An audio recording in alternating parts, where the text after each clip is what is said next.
In the peaceful village of Tennur, surrounded by green fields and coconut trees, lived a 17-year-old boy named Karthik.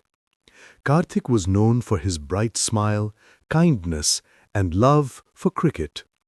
He dreamed of becoming an engineer one day and making his parents proud. Every evening, he and his friends played cricket on the dusty ground near the temple. After the game, they sat together, joked, and enjoyed the cool breeze. Karthik's life was simple and beautiful. One day, Karthik's friend showed him a new online mobile game. "Just try it," his friend said. "It's only for fun." Karthik played for a few minutes and enjoyed it. He thought, "It's harmless. I'm just relaxing." But the game was designed to pull him deeper. Levels, rewards, sound effects, all created to keep him playing. The first week, he played for 10 minutes a day. The second week, 30 minutes. Soon, it became 1 hour. Then 2, then 3. He didn't even notice the change. The addiction walked quietly, softly, like a thief at night. Karthik's mother noticed something. He no longer helped her in the mornings. He ate fast, ran to his phone, and locked himself in his room. He stayed awake late into the night.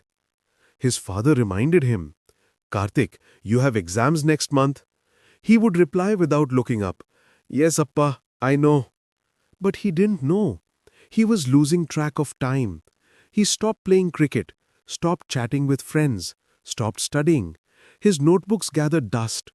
In class, he felt sleepy and confused. Teachers complained. His marks dropped. His parents worried silently. He thought he was still in control, but addiction was now holding the steering wheel of his life. One evening, his father entered his room quietly.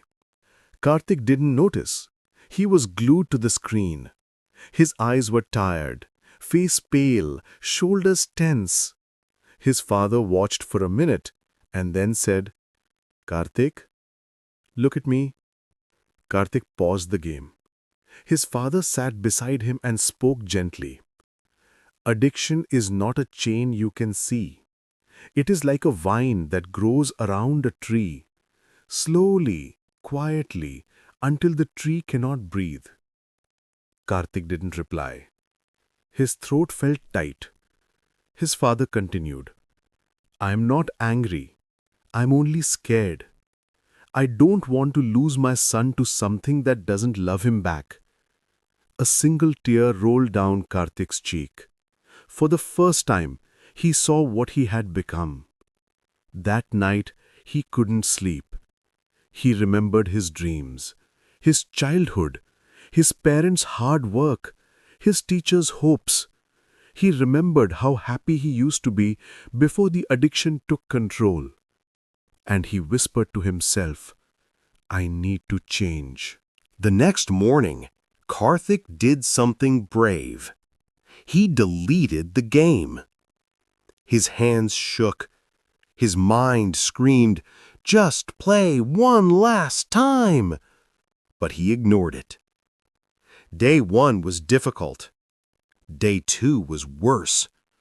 The urge came like waves, strong and painful. He felt irritated, empty, and restless. But he also felt something new: power. Every time he resisted, he became stronger. He went back to playing cricket. At first, he got tired easily, but slowly he regained his energy. He started studying again. Sometimes he lost focus, but he didn't give up. His parents noticed the change. His mother smiled more. His father encouraged him. Karthik realized something important. The real fight wasn't with the game. It was with his own mind. Weeks passed. Karthik's marks improved. Teachers appreciated him. He felt lighter, happier, confident. He even helped a younger boy in his village who was slowly falling into the same trap. One evening, Karthik stood on the cricket ground looking at the sunset. The sky was orange, the wind soft. He whispered, "I almost lost myself, but I found my way back." He understood a truth that would stay with him forever. Addiction doesn't end when you delete something. It ends when you decide who you want to be. And Karthik chose to be free.